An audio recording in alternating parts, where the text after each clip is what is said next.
శ్రీమాత్రే నమః. శ్రీమాత్రే నమః. శ్రీమాత్రే నమః. పట్టణానికి అత్తవారింటి చేరింది.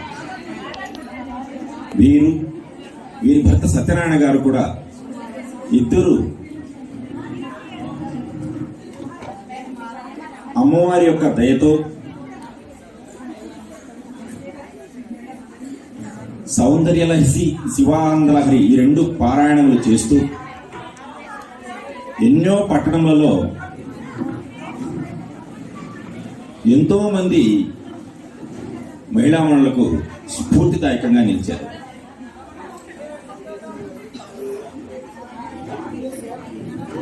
వీరికి అనేక జిల్లాలలో మంచి ప్రతిభావంతులైనటువంటి శిక్షకులను తయారు చేశారు. వీరందరూ కూడా ప్రస్తుతం ఈ శ్రీశైలం క్షేత్రానికి చేరుకుని శ్రీ బ్రహ్మరాంభ మల్లికార్జున స్వామి వారి అనుగ్రహంతో ఈ శ్రీశైల క్షేత్రంలో పారాయణం చేయుటకు వచ్చారు. వీరందరికీ కూడా స్వామివారి అనుగ్రహం తప్పకుండా ఉంటుంది.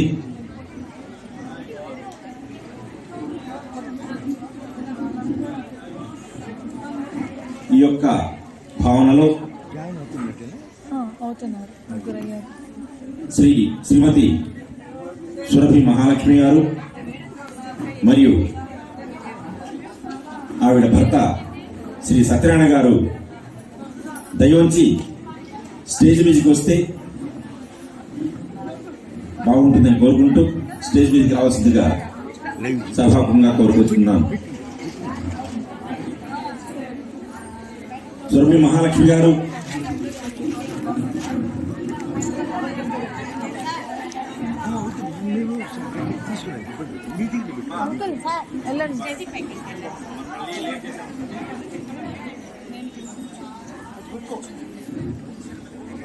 మీ కరతాళ ధ్వనుల మధ్యంలో సురభి మహాలక్ష్మి మరియు వారి భర్త సత్యనారాయణమూర్తి గారిని ఘనంగా స్వాగతించవలసిందిగా కోరుతున్నాను. గట్టిగా చెప్పట్లు.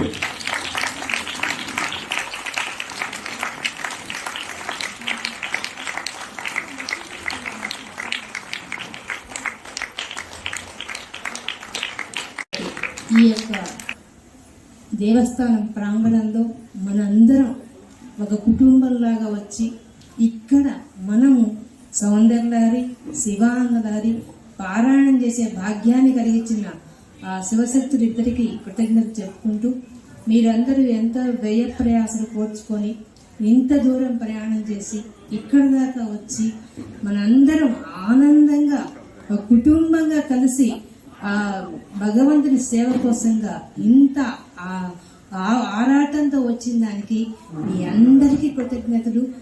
16వ సంవత్సరం నుంచి గురుదక్షిణగా శివానందలహరి, సౌందర్యలహరితో పాటు లలితా సహస్రనామము మొదలైన స్తోత్రాలు ఉచితంగా వివిధ దేవాలయాలలో నేర్పించుచుండినారు. 2022 నుండి ప్రతిరోజు ఆన్లైన్లో టెలిగ్రామ్ యాప్ ద్వారా భావంతో సహా అందరికీ సులభంగా అర్థమగు భాషలో నేర్పించుచున్నారు.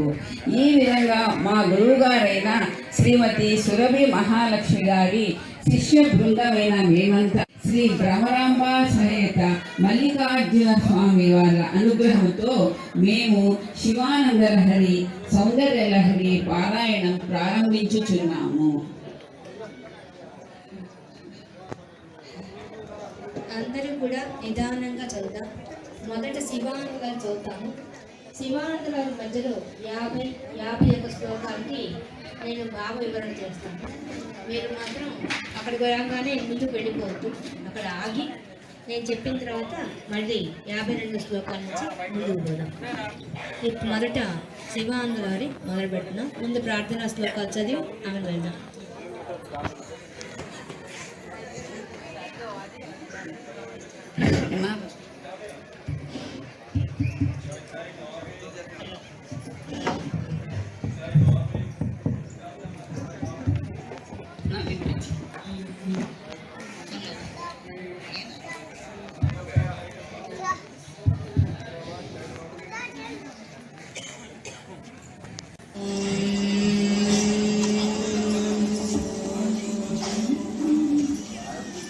शुक्लाम्बरधरं विष्णुं शशिवर्णं चतुर्भुजं प्रसन्नवदनं ध्यायेत् सर्वविघ्नोपशान्तये। गजाननपद्मार्कं गजाननमहर्निशम् अनेकदन्तं भक्तानाम् एकदन्तमुपास्महे।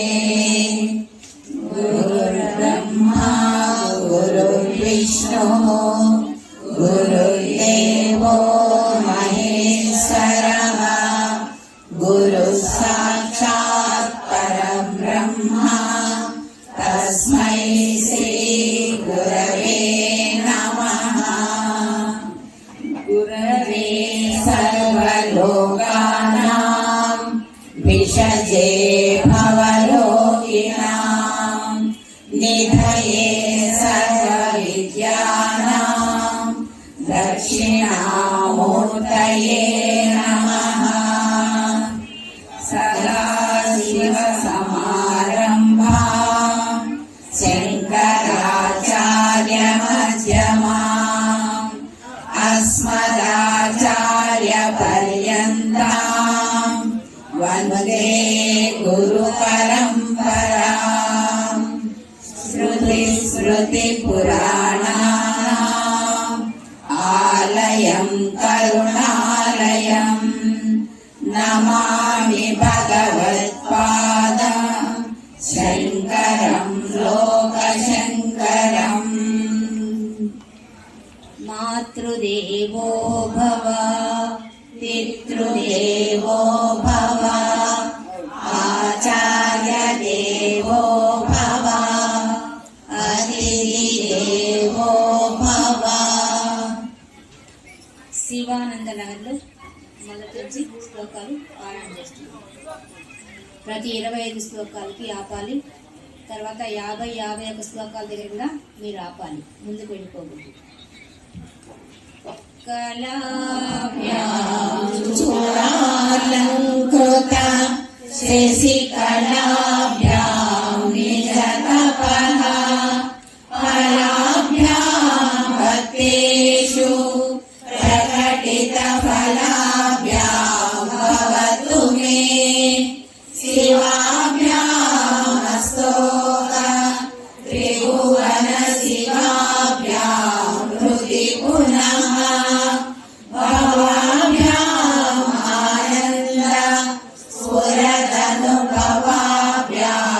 नतिरियम् गळन्ति शम्भोत्तर शैलसहित किल्बिषरजो गळन्ति कुल्या सरणिषु पसन्ति विजयताम् विसन्ति संसार भ्रमण परितापोपशमनम् वसन्ति नचेतो भुवि शिवानन्दलहरी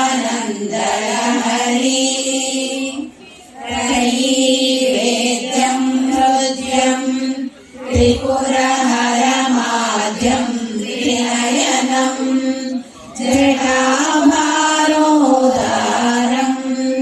चलदुरगहारं मृगधरं महादेवं देवं मयि सदय भावं पशुपतिं चिदालम्बं साम्बं शिवमतिविडम्बं हृदि भजे सहस्रं वर्तन्ते जगति विबुधा क्षुद्रफलदा न मन्ये स्वप्ने वा तदनुसरणं तत्कृतफलं हरिब्रह्मादीनाम् अपि निकटभाजामसुलभम् चिरं याचे शम्भो शिव तव पदाम्भोजभजनम्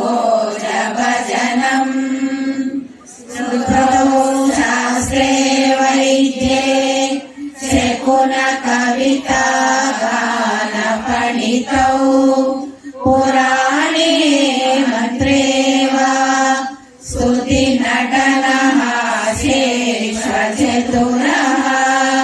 कथं राज्ञां प्रीतिः भवति मयि कोऽहं पशुपते पशुं सर्वज्ञ प्रथितकृपया पालय विभो घटो वा मृत्पिण्डो अणुरपि च धूमोऽग्निरचलः पटो वा तन्तुर्वा परिहरति किं घोरशमनम् वृथा कण्ठक्षोभम् वहसि तरसा तर्कवचसा पदाम्बोजं शम्भो भज परमसौख्यं व्रजसुधी मनस्ते पादाब्जे निवसतु वचस्तोत्रपणितौ करश्चाभ्यक्षायाम्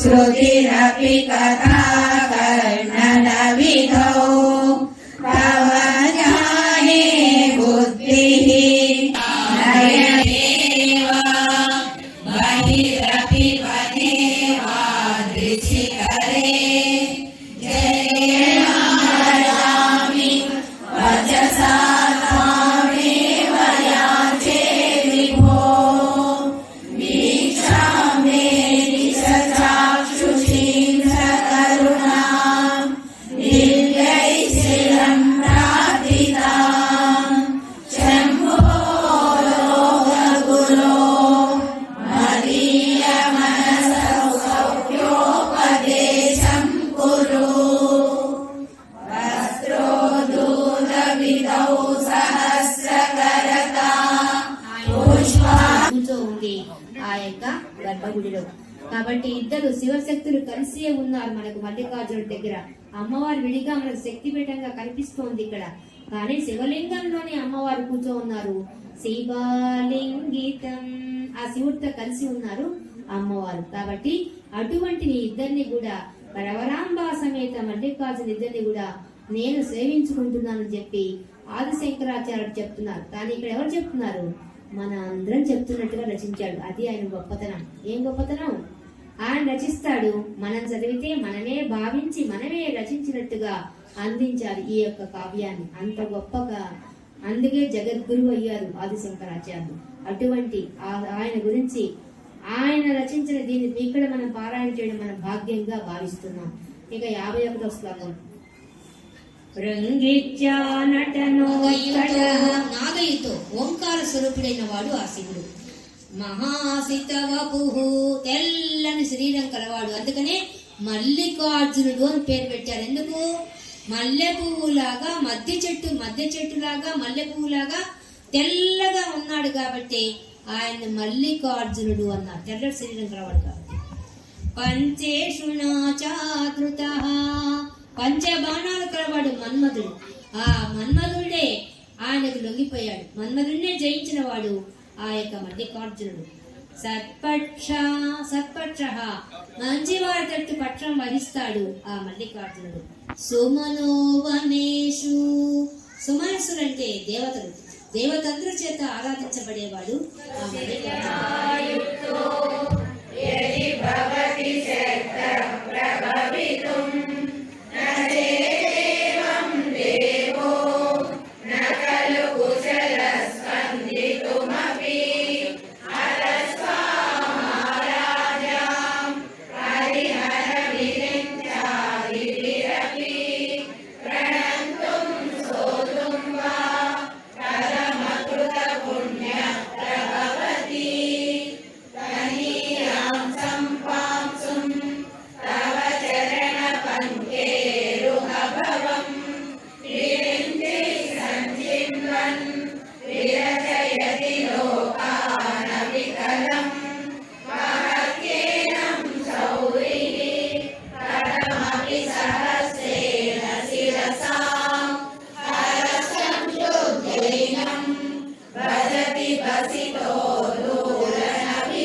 గ్రూప్ నెల్లూరు వారి 2 తెలుగు రాష్ట్రాల నుండి ఇచ్చటికి విచ్చేసిన శిక్షా బృందం మహిళా మండలిచే శ్రీశైల దేవస్థాన ప్రాంగణంలో ధర్మపదం కార్యక్రమంలో ఈరోజు శ్రీ శంకర భగవత్పాదులు రచించిన శివానంద లహరి మరియు సౌందర్య లహరి సామూహిక పారాయణను శ్రీ బ్రహ్మరాంబ సమేత మల్లికార్జున స్వామి వారి అనుగ్రహంతో దిగ్విజయంగా జరుపుకున్నాం. మాకు ఈ అవకాశం ఇచ్చిన శ్రీశైల దేవస్థానం కార్యనిర్వహణాధికారికి మరియు సంబంధిత ఆలయ సిబ్బందికి మరొక మారు శ్రీమతి సురభి మహాలక్ష్మి గ్రూప్ వారి తరఫున మా హృదయపూర్వక కృతజ్ఞతలు తెలియజేస్తున్నాం.